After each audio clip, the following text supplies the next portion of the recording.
Hello everyone, welcome back to my channel keep smiling. After a long time हम लोग एक बार फिर से यहाँ पर मिल रहे हैं। मतलब मैं अपने घर से इस वीडियो को शूट कर रही हूँ। बहुत अच्छा रहा सफ़र हमारा, और मैंने आपको कोशिश करी कि जहाँ पर भी मैं जा रही हूँ उसका थोड़ा बहुत वीडियो आपको ज़रूर पोस्ट करूँ, दिखाऊँ, उसके बारे में बताती जाऊँ। और मैंने ऐसा किया भी। हालांकि मैं बहुत अच्छी अभी एडिटर नहीं हूँ, मैं बहुत अच्छा एडिटिंग नहीं कर पाती हूँ, बट फिर भी मुझे जितना आता था, जैसा आता था, वो वीडियोस मैंने बनाए और आपको पोस्ट किए दिखाने के लिए। और जब मैं वहाँ से आ गई तो मैंने नहीं सोचा था कि मैं आने के बाद में उससे रिलेटेड कोई भी वीडियो पोस्ट करूँगी, लेकिन मेरे आने के बाद वहाँ से मेरे पास कई सारे ऐसे कॉल्स आ रहे थे जो अब जाने की प्रिपरेशन कर रहे हैं या बुकिंग्स कर रहे हैं। और उनकी बहुत सारी क्वेरीज थी कि कैसे जाएं या क्या चीज़ें ज़रूरी हैं, कहाँ रहें, इस तरीके की बहुत सारी चीज़ें थी। तो मुझे लगा कि आने के बाद एटलीस्ट एक वीडियो ऐसा ज़रूर होना चाहिए जिसमें जो मेरा एक्सपीरियंस रहा, जैसा मुझे लगा, जो जिन चीज़ों की मुझे ऐसा लगा कि लोगों को उसके बारे में पता होना चाहिए, तो मुझे लगा आज मैं आपको उसके बारे में ज़रूर बताऊंगी। तो फर्स्ट ऑफ ऑल कि आज मैं आपको ऐसे 7 टिप्स बताने वाली हूँ, देने वाली हूँ, जो कि अगर आप 4 धाम यात्रा कर रहे हैं तो वो बहुत मैंडेटरी हैं, और उसके बिना मैं नहीं आपसे कहूँगी कि आपको जाना चाहिए। तो ये कौन से टिप्स हैं, ये ऐसी कौन सी मैंडेटरी थिंग्स हैं जो कि आपको जरूर फुलफिल करनी चाहिए। तो number 1 is registration is mandatory. Yes, registration बहुत इंपॉर्टेंट है। लोग प्लानिंग कर रहे हैं, बुकिंग्स कर रहे हैं, आप गाड़ी की बुकिंग कर रहे हैं, होटल्स की बुकिंग कर रहे हैं, लेकिन उनका अपनी जो चीज़ें सबसे ज़्यादा इम्पॉर्टेंट है रजिस्ट्रेशन की, उस चीज़ पर ध्यान नहीं दे रहे हैं। तो सबसे पहले आप जाने से पहले वहाँ पर अपना एक रजिस्ट्रेशन कराइए, जो उत्तराखंड की सरकार के द्वारा एक प्रिस्क्राइब्ड वेबसाइट है, जिसके माध्यम से आप वहां पर अपना रजिस्ट्रेशन करा सकते हैं। और ये बहुत ज़रूरी है, क्योंकि अगर आप रजिस्ट्रेशन नहीं कराएंगे तो पहली चीज़ थी, मैं तो सिर्फ बद्रीनाथ ही गई, लेकिन चूंकि रास्ते सब वहीं से होकर के जाते हैं, और जो मेरा एक्सपीरियंस रहा, जो लोग मेरे से पहले गए थे, जो मुझे रास्ते में मिले, जो मुझे होटल्स में मिले या यहाँ वहाँ घूमते हुए मिले, तो जो मैंने उनसे बात की तो मैंने ये देखा कि रजिस्ट्रेशन बहुत ज़रूरी है। हमारा पूरा रजिस्ट्रेशन सभी लोगों का था, बच्चा हो, बड़ा हो, बुजुर्ग हो, कोई भी हो, रजिस्ट्रेशन बहुत ज़रूरी है। बिना रजिस्ट्रेशन के आप कतई ना जाएं, बिल्कुल ना जाएं, क्योंकि वो वहां पर चेक कर रहे हैं। और आपका जिस डेट का रजिस्ट्रेशन है, आप उससे बहुत पहले भी नहीं जा सकते और आप उससे बहुत बाद में भी नहीं जा सकते। इवन बद्रीनाथ में उतनी ज्यादा मैं कहूंगी कि स्ट्रिक्टनेस नहीं है, लेकिन अभी बाकी अन्य जितनी भी जगह हैं वहां पर बहुत स्ट्रिक्टनेस है। अगर आप पहले जाते हो तो भी आपको एंट्री नहीं दे रहे हैं, और आप बाद में जाते हो तो भी वो डेट निकल चुकी है ऐसा कह करके लोगों को वापस कर रहे हैं। शायद प्रशासन के लिए जरूरी भी था, क्योंकि इतनी भीड़ वहां पर इकट्ठी हो गई थी, तो इस वजह से भी उन्हें ऐसा करना पड़ा। तो रजिस्ट्रेशन, प्लीज आप रजिस्ट्रेशन करा के ही जाएं। जब आपका रजिस्ट्रेशन सक्सेसफुल हो, उसके बाद ही आप वहां पर जाने के प्लान करें। ये तो नंबर 1 बात थी।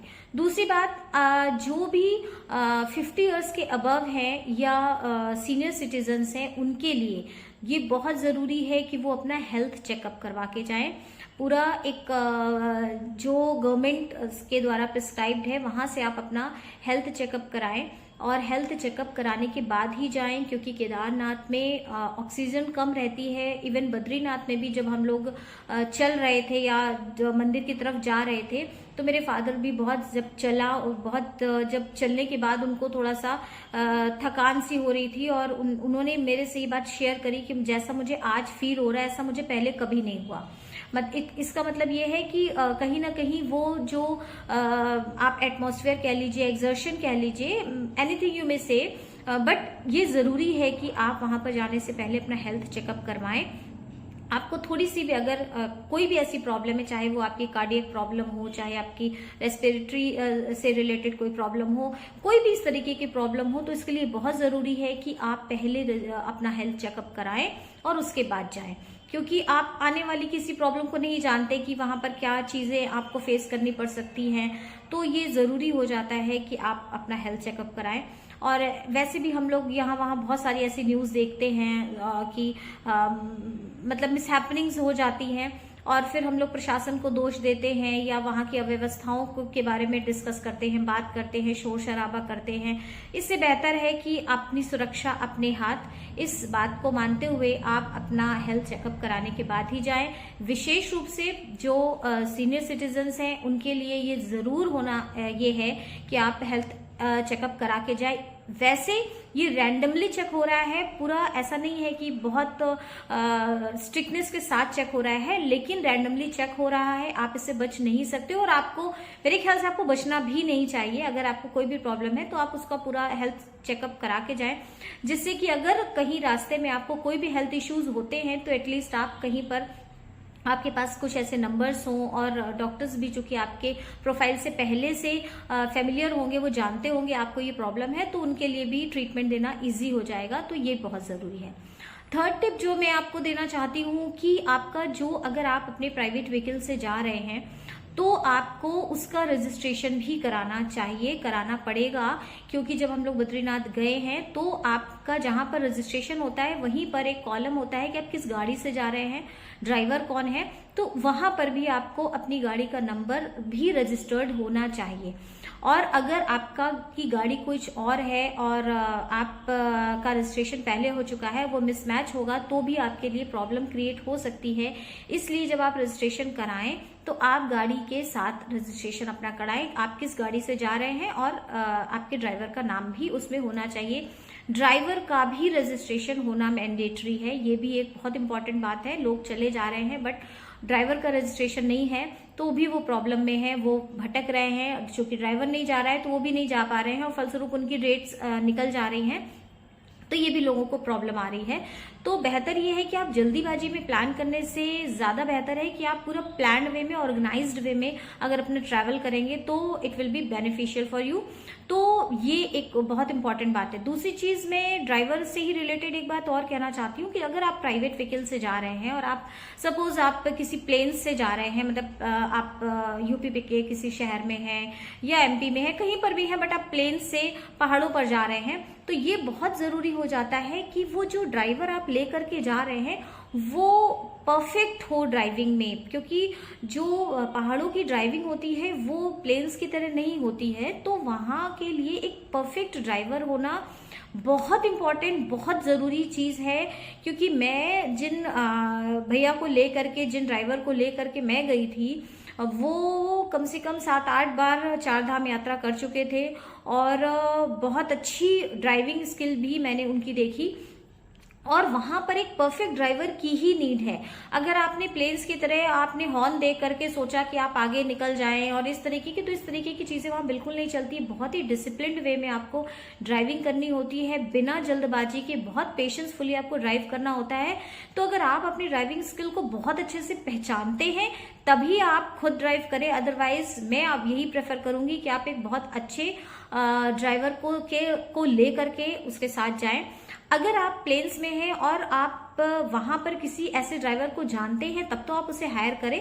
अदरवाइज आप उत्तराखंड पहुंचने के बाद आप बहुत सारे ट्रैवल एजेंसीज आपको हरिद्वार में मिल जाएंगी, तो आप वहां से भी हायर कर सकते हैं और वहां से जा सकते हैं। क्योंकि ऐसा भी होता है कि जब आप किसी एरिया में जाते हैं तो जो वहाँ की लोकल जो गाड़ियां होती हैं, ड्राइवर्स होते हैं, वो थोड़ा सा आपको ज़्यादा चीज़ें ठीक तरीके से बता पाते हैं, दिखा पाते हैं और वो फेमिलियर होते हैं वहाँ के माहौल से, तो इस चीज़ का भी फर्क पड़ता है। तो ड्राइवर के लिए आप बहुत मतलब उसके चॉइस करने में, आप किसको ले जा रहे हैं, वो उसकी ड्राइविंग कैसी है, वो ड्रिंक तो नहीं करते, इस तरीके की चीज़ों का आपको बहुत ध्यान रखना होगा विद रजिस्ट्रेशन। एक और बात 4th नंबर की मैं जो आपसे शेयर करना चाहती हूँ, जैसा मैंने फील किया कि वैसे सभी का ये कहना था कि बहुत ज़्यादा ज़रूरी नहीं है कि आप प्रायर बुकिंग कराएं हर एक होटल्स की या आश्रम की या जहाँ पर भी आप रुकना चाहते हैं। लेकिन फिर जब मैंने जाने से पहले यहाँ पर हरिद्वार के लिए बहुत जगह, बहुत आश्रम में मैंने कॉल करी, होटल्स में कॉल करी, तो मुझे ये जवाब मिला कि सारी बुकिंग 16 तारीख तक की, 16 जून तक की फुल है। तो मुझे थोड़ी सी चिंता हुई कि अगर इतनी फुल है, इतनी भीड़ है, तो जाना ठीक है या नहीं ठीक है, या कैसे जाऊंगी, कहाँ रुकूंगी। तो बच्चे भी थे, चूंकि फादर भी थे, तो थोड़ा सा इस बात को लेकर के टेंशन हो रही थी। तो मैंने बुकिंग पहले से ही कर रखी थी। तो मैंने जब चाहे हरिद्वार की हो या जोशीमठ की हो या बद्रीनाथ की हो, सारी बुकिंग्स आप पहले से करा लोगे तो आपको एक तो दो फायदे होंगे।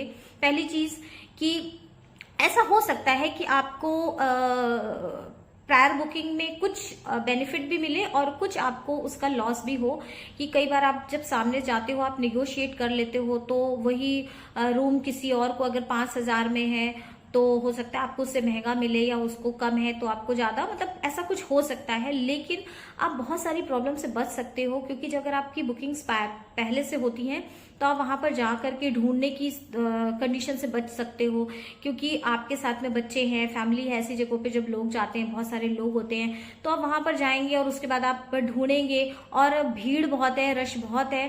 तो ये कंडीशन थोड़ी सी मेरे हिसाब से ठीक नहीं होती है, कि पता भी नहीं होता आप कितने बजे पहुंच रहे हैं। मान लीजिए आप बद्रीनाथ आपको जाना है, आप हरिद्वार से चले और रास्ते में आपको जाम मिल गया, तो आपको नहीं पता कि आपने सोचा था आप 3 बजे पहुंचोगे, बट आप 3 बजे नहीं पहुंचे, आप शाम को 7 बजे पहुंचे या 8 बजे पहुंचे या रात को 9 बजे पहुंचे। तो उस स्थिति में आप फिर ढूंढना, मौसम भी ठंड का रहता है, तो थोड़ा सा ये चीजें ठीक नहीं है। तो मेरा यही आपसे सजेशन है कि आप प्रायर बुकिंग करा के जाएं। वो आपके लिए, आपको बिल्कुल मतलब पीसफुल आपको फील करेगा। क्योंकि मुझे वही लगा कि मैं हरिद्वार में भी मेरा होटल बुक था, फिर मैं वहां से जब बद्रीनाथ गई तो वहां पर भी मेरा बुक था, और उसके बाद मैं रिटर्निंग में मैं जोशीमठ होते हुए आई तो जोशीमठ में भी बुकिंग थी।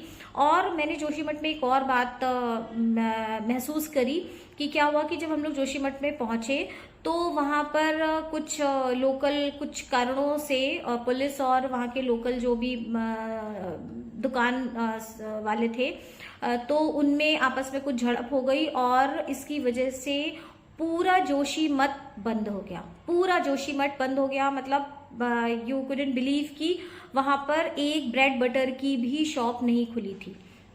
और हम लोग जब वहां पर पहुंचे, तो मैं वहां पर पहुंची और मैंने फटाफट, उस समय तो सब खुला था, तो हम लोग ने अपने लगेज वगैरह रखा, और ये हुआ कि अभी पहले हम लोग औली घूम के आते हैं और उसके बाद फिर हम लोग लंच करते हैं। तो हम लोग बिना खाना खाए ही औली निकल गए। उस टाइम किसी का खाने की इच्छा नहीं थी, और वापस जब मैं औली से आई तो देखा सारा कुछ बंद, और आई वॉज जस्ट शॉक्ड कि ये क्या हुआ। और फिर मैंने जब वहां पे लोगों से पूछा, और पुलिस वाले खड़े थे, मैंने जब उनसे पूछा तो पता चला कि वहां पर कुछ ऐसा हो गया है, और इसकी वजह से सारे दुकान वालों ने, ये न्यूज टेलीविजन पर भी आई थी, आप लोगों ने नोटिस किया होगा। और फिर जोशीमठ कंप्लीटली बंद रहा। मतलब आप ये मानो कि आप, अगर मैं जिस होटल में थी उन्होंने चाय की व्यवस्था करी थी, और मैं अपने कुछ स्नैक्स लेकर के गई थी, ड्राई स्नैक्स लेकर के गई थी, वही हम लोग ने खाया। और दूसरे दिन भी सुबह बंद था, और शाम को या दोपहर में आप कह सकते हैं कि हम लोग ने कुछ खाया नहीं था। तो हम लोग काफी नीचे उतर करके आए जोशीमठ से, मतलब कम से कम 12-15 किलोमीटर हम लोग नीचे उतर करके आए। तब हम लोगों को एक होटल था, वहां पर हम लोगों ने खाना खाया, और वो भी वहां पर रुकने वालों के लिए व्यवस्था थी, बट हम लोग की रिक्वेस्ट पर उन्होंने खाना मतलब हम लोगों के लिए रेडी हो गए कि ठीक है आप लोग यहाँ डिनर कर सकते हैं। और फिर उसके बाद जब ऐसी स्थिति होती है तो अनाप शनाप पैसे भी खर्च होते हैं, तो ये बहुत इंपॉर्टेंट है। ये फिर ये भी पता चला कि ये प्रायर बुकिंग जिनकी थी वो तो होटल्स में रुक पा रहे थे, लेकिन उसके बाद जब वो बंद हो गया तो लोग जो आ रहे थे जोशीमठ में उन्हें भी रुकने नहीं दिया जा रहा था।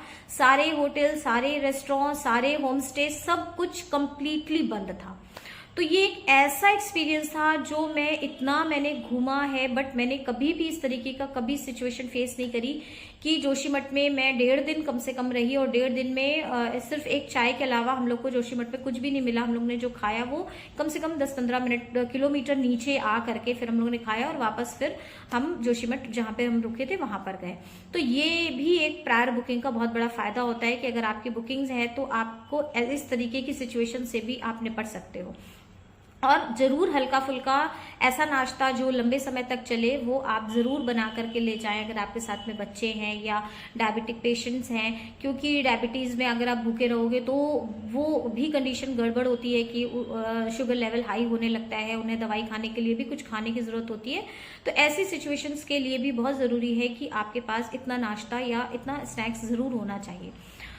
नेक्स्ट जो फिफ्थ मैं बात कहना चाहती हूँ कि ऐसी जगहों पर हमें बहुत ज़्यादा पेशेंसफुली सिचुएशंस को हैंडल करना चाहिए, क्योंकि क्या होता है, चाहे मैं वहाँ पर मंदिर में लगने वाली लाइन की बात करूँ, क्योंकि बद्रीनाथ में भी, जोशीमठ में भी या धारी देवी मंदिर में भी बहुत लंबी लंबी लाइंस थी। और धारी देवी बद्रीनाथ में कम से कम लोग जो बता रहे थे, मुझे इतनी लंबी लाइन नहीं मिली क्योंकि हम लोग नाइट में गए थे और ये हो रहा था, तो इतनी लंबी लाइन नहीं मिली। लेकिन जो मेरे से पहले लोग थे वो बता रहे थे 3-3 4-4 घंटे वो लाइन में लगे रहे और 2-3 किलोमीटर्स की लाइन थी। तो अब आप सोच करके देखिए, अगर 2-3 किलोमीटर्स की लाइन है, जो आदमी पीछे खड़ा है और कुछ लोग ऐसे जो बीच में आ रहे हैं और बीच से लाइन में जा रहे हैं, घुसे जा रहे हैं, तो ऐसी स्थिति में वहां पर मतलब मंदिर के परिसर में आप झगड़ा करो या इस तरीके की सिचुएशन करो तो ये मतलब बहुत ही मुझे ऑकवर्ड लगा। सॉरी। तो ये मतलब मुझे ऐसा लगा कि ऐसी जगहों पर आकर के अगर हम इस तरीके का बिहेव करें या डिसिप्लिन में ना रहें या पेशेंस ना रखें तो ऐसी जगहों पे आने का कोई मतलब नहीं है। और मतलब आप समझ लीजिए कि मेरे फादर मेरे साथ थे, इतनी एज है उनकी, और उसके बाद मैंने उनको वहाँ बैठा दिया एक जगह, और वो जिस जगह बैठे थे मैंने वहां से लोगों को कह दिया, मैंने कहा भाई ये मैं इनकी जगह, मैं पीछे से आई, जहां पे वो लाइन खत्म हो रही थी मैं वहां पर लगी, और मैं जब वहां पे आई तब मैंने उनको अपने साथ लिया। तो ऐसे लोग जब लाइन का वेट करते हैं, और यंगस्टर्स हैं, जो बच्चे हैं, जो दिल्ली और यहाँ से मतलब आप लड़के हैं और वो बुजुर्गों को पीछे करके बीच में लाइन में लगे जा रहे हैं, तो इट्स नॉट गुड थिंग। तो आप ये आपका परिचय देते हैं, आपके व्यक्तित्व का परिचय देते हैं, तो ऐसी चीजों से बिल्कुल नहीं ऐसा कुछ करना चाहिए। दूसरी चीज पेशेंस, वहाँ ड्राइविंग में भी बहुत मतलब जरूरी होता है, क्योंकि यहाँ पर आप बराबर हॉर्न दे करके आगे नहीं निकल सकते हैं। मैंने आपको पहले भी बताया, यहाँ पहाड़ों की ड्राइविंग आपके प्लेन्स की ड्राइविंग से बहुत अलग होती है। तो आपको कहाँ पर हॉर्न देना है, लाइन के पीछे चुपचाप खड़े रहना है, पेशेंसफुली चीज़ों को हैंडल करना है। अभी हम लोग ने, जिस दिन मैं आई मैंने उसी दिन एक देखा कि यमुनोत्री की एक जा रही एक बस जो है जिसमें 29 लोग थे और वो खाई में चली गई। मतलब आप मान कर चलो इतना दुख हुआ, इतना सभी को लगा होगा, सभी ने इस चीज़ को फील किया होगा। मेरे पास भी कॉल आए कि तुम कहाँ हो, लेकिन आप मान करके चलिए सिर्फ एक ड्राइवर, मतलब जो सारथी कितना इम्पोर्टेंट है, मैंने ये चीज़ को नोटिस किया कि अगर आपका ड्राइवर ठीक है, पेशेंसफुली सिचुएशन को हैंडल कर रहा है, जल्दबाजी में नहीं कर रहा है, हॉर्न दे के आगे नहीं जा रहा है, बार बार किसी को क्रॉस नहीं कर रहा है, तो ये चीज़ें बहुत मायने रखती हैं। तो इस चीज़ों का बिल्कुल ध्यान रखिए जाए। दूसरी चीज़, हम कहीं पर भी जाते हैं हमारा बिहेवियर बहुत मायने रखता है। तो हम कैसे हैं, हम यूपी से जा रहे हैं, हम एमपी से जा रहे हैं, हम बिहार से जा रहे हैं, मतलब मैंने वहाँ पर देखा एक पूरा छोटा भारत वहाँ पर था और हर जगह से लोग आ रहे थे। तो आपका बिहेवियर कैसा है, आप कितने अच्छे से लोगों से बात करते हो, आप जिस होटल में रुके हो आप कितनी गंदगी फैला के आते हो, आप कैसे आप मतलब लोगों से मिलते हो, ये बहुत इंपॉर्टेंट है। तो थोड़ा सा पेशेंसफुली, खुश होकर के, एक दूसरे की सहायता करते हुए ही ऐसी जगहों पर, ऐसी क्या हर एक जगहों पर हमें बिहेव करना चाहिए, वही बहुत बेहतर होता है। तो पेशेंस रखना भी एक बहुत इंपॉर्टेंट बात है वहां पर। नंबर 6 में आपसे कहना चाहती हूँ कि बी रिस्पॉन्सिबल, बहुत रिस्पॉन्सिबिलिटी के साथ हमें अपना बिहेवियर रखना चाहिए। ऐसा मैंने इसलिए कहा क्योंकि इतनी खूबसूरत जगह जिसे हम देवभूमि कहते हैं, स्वर्ग कहते हैं, ठीक है, बहुत खूबसूरत प्लेस और धार्मिक स्थान, और वहां पर अगर हम वहां पर जाने के बाद हम गंदगी फैलाते हैं, मतलब पानी की बॉटल्स फेंक रहे हैं, पॉलीथीन्स यूं ही फेंक रहे हैं, नाश्ता करके रैपर डाल दे रहे हैं इधर उधर, तो मतलब आप मान करके चलिए कि मतलब हम बाहर से जा करके उस भूमि को गंदा कर रहे हैं। और सरकार इतना काम कर रही है वहां पर, इतना काम कर रही है कि आई कांट एक्सप्लेन दैट, कि इतना काम हो रहा है, बड़े बड़े टनल्स बन रहे हैं, ब्रिज बन रही है, ब्रिजेस बन रहे हैं और आपका रोड चौड़ी हो रही है, जो तो मतलब ब्रॉडवेज का भी काम हो रहा है, टनल्स का भी काम हो रहा है, ब्रिजेस का भी काम हो रहा है, इतना काम हो रहा है वहां पर। और उसके बाद हमारी क्या रिस्पॉन्सिबिलिटी बनती है? सिर्फ ये कि हम वहां पर जाएं और हम कूड़ा फेंकें, गंदगी फैलाएं, पानी की बॉटल्स इधर उधर डालें। ये चीजें मतलब आपको नो डाउट बहुत मुझे खराब लगा। धारी देवी मंदिर के पास इतना खूबसूरत सा मंदिर बना हुआ है, लेकिन लोग वहां पर जा भी रहे थे, अलकनंदा में स्नान भी कर रहे थे, ठीक है, सारी चीजें ठीक है। लेकिन उसके बाद आप नाश्ता कर रहे थे, मतलब नींबू पानी वाले ने अपने जहां पर वो बेच रहा था वहां पर उसने डस्टबिन रख रखी है, लेकिन वो पानी का ग्लास लेके बहुत आगे चले गए, उसके बाद उन्होंने यूं ही फेंक दिया। और फिर हम लोगों ने अपनी आंखों से देखा कि वहां पे जो लेडीज पुलिस थी और जेंट्स थे, वो सब बेचारे मतलब सारा गंदगी साफ कर रहे थे, एक सारा गार्बेज वो वहां का निकाल रहे थे। तो मतलब क्या है, हम लोग पढ़े लिखे लोग हैं, ये हमारी रिस्पॉन्सिबिलिटी बनती है। अगर हमारे लिए गवर्नमेंट इतना कर रही है और हम आस्था की जगह पर गए हुए हैं, तो यहाँ पर भी हम लोगों को थोड़ा सा रिस्पॉन्सिबिलिटी के साथ ही बिहेव करना चाहिए। सेवेंथ, एक बहुत इंपॉर्टेंट जो चीज है कि वहां के मौसम का आप कुछ भी अंदाजा नहीं लगा सकते। जब मेरे घर से लोग गए थे तो वहां बहुत तेज बारिश थी, 3-4 जगह से रोड बह गई थी और माइनस पे टेम्परेचर था, तो जो जितना वुलेंस वो ले गए थे वो भी कम पड़ गया था, ऐसा उनका कहना था। तो मैं जो हूँ वह बहुत तैयारी से गई थी, मुझे लगा कि हो सकता है बहुत ठंड हो या क्या चीज़ है। इवन मैंने फोरकास्ट पहले से देखा तो मुझे लगा उस टाइम वहां पर धूप है, बट फिर भी मैं एक एक जैकेट सभी की लेकर के गई थी। वहां पहुंची तो ठंडा था, नो डाउट ठंडा था, 3-4 के आसपास टेम्परेचर था। इवन मुझे इतनी ठंड नहीं लग रही थी, बट मैंने जब देखा, लोगों से बात करी, तो इतना टेम्परेचर वहां पर था। तो आप अगर ये सोच के जा रहे हो कि फलाने ने ये बताया था बहुत ठंड है या किसी ने बताया था ठंड नहीं है, तो आप बिल्कुल भी इस चीज को मत लेके जाओ। आप अपनी वुलेंस को लेके ही आपको जाना है। आप अपना माइंड इस बात के लिए बिल्कुल प्रिपेयर कर लीजिए। बहुत ढेर सारा नहीं लादना है, लेकिन जो भी जरूरी चीजें हैं वो आपको लेकर के जानी है। इस बात के लिए आप अपना पूरी तैयारी आप इस चीज के लिए रखिए, क्योंकि अगर आप इस तरीके की तैयारी से नहीं जाएंगे तो आपको प्रॉब्लम हो सकती है। बड़े बुजुर्ग हों, बच्चे हों, उनको प्रॉब्लम्स हो सकती है। आप किसी से शिकायत नहीं कर सकते हो। और तुरंत और फोरकास्ट जरूर देखें, बहुत ही एग्जैक्ट फोरकास्ट रहते हैं। तो मैंने देखा कि जब हम लोग वहां पर जा रहे थे उसके 2-3 दिन पहले मैं लगातार देख रही थी, तो मैंने देखा वहां पर धूप थी, और जब हम पहुंचे वहां पर पूरी धूप थी। जाम के लिए मेरा माइंड प्रिपेयर्ड था, बट ईश्वर की दया से कहीं कोई जाम नहीं मिला। सीधे हम लोग हरिद्वार से चले और बद्रीनाथ पहुंचे। बहुत सारे लोगों ने कहा था हो सकता है डायरेक्ट हरिद्वार से बद्रीनाथ तक ना पहुंच पाओ, क्योंकि जाम जरूर रहता है, मौसम खराब हो जाता है, और 315 किलोमीटर की अप्रॉक्स जर्नी है। तो और पहाड़ों पर तो जरूरी नहीं है कि तुम एक ही दिन में इतना लंबा सफर कर पाओ, और वो ठीक भी थे अपनी जगह पर। लेकिन कुछ ईश्वर की ऐसी मर्जी रही कि हम लोग निकले और पूरा रास्ता बहुत क्लियर था, कहीं कोई जाम नहीं था, मौसम भी बहुत फेवरेबल था। तो हम लोग सीधे बद्रीनाथ ही पहुंचे।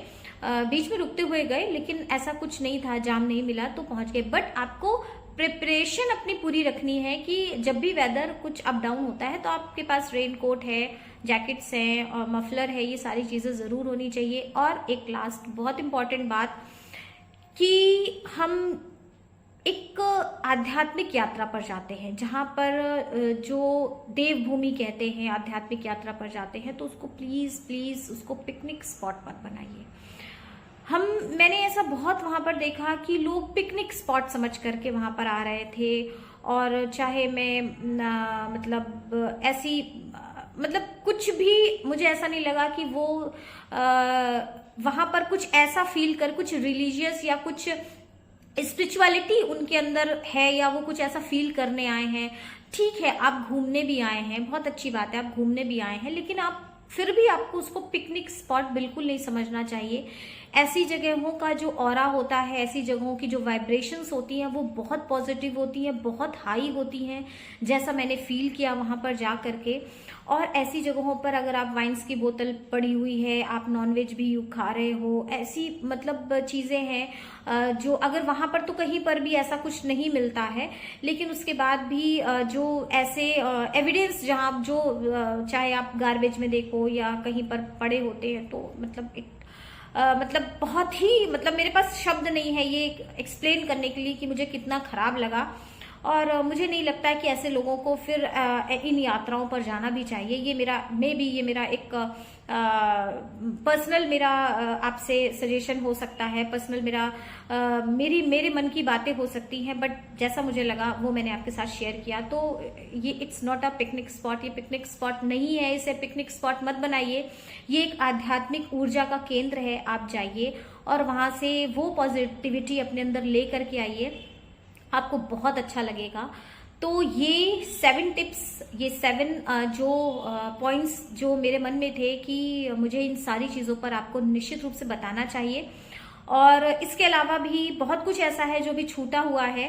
मैंने आपको बताया था कि मैं पतंजलि गई, मैंने वहाँ का भी डिटेल सारी चीज़ें पता करी, किस तरीके से वहाँ पर जाते हैं और कैसे लोग वहाँ पर अपना टाइम स्पेंड करते हैं, वेलनेस सेंटर क्या है, ओपीडी से पर्चा बनाने से लेकर के किस तरीके से वहाँ पे ट्रीटमेंट होता है, वो बहुत सारी चीज़ें। लेकिन प्रॉपर टाइम ना होने की वजह से, एडिटिंग ना कर पाने की वजह से बहुत प्रॉपरली मैंने वो सारी चीज़ों को इसमें अभी नहीं पोस्ट किया। लेकिन अगर आपका कोई कमेंट आता है, किसी को कोई ऐसी चीज़ पूछनी होती है, तो आप कमेंट सेक्शन में कमेंट कर सकते हैं और वो मैं आपको डेफिनेटली मैं आपको बताऊंगी। तो इट्स ऑल अबाउट टुडे। मेरे ख्याल से अब आपको किसी भी तरीके की कोई भी प्रॉब्लम या कंफ्यूजन मन में नहीं होगा। तो सेफ एंड हैप्पी जर्नी, क्योंकि हमारी जर्नी तभी हैप्पी और सेफ होती है जब हम कुछ चीज़ों का ध्यान रखते हैं। तो इन सारी चीज़ों का निश्चित रूप से ध्यान रखिए और बहुत अच्छी सी यात्रा करिए। आपकी यात्रा शुभ हो, ऐसी मेरी कामना है। तो आज के लिए बस इतना ही। Keep sharing and keep smiling. Take care, bye bye.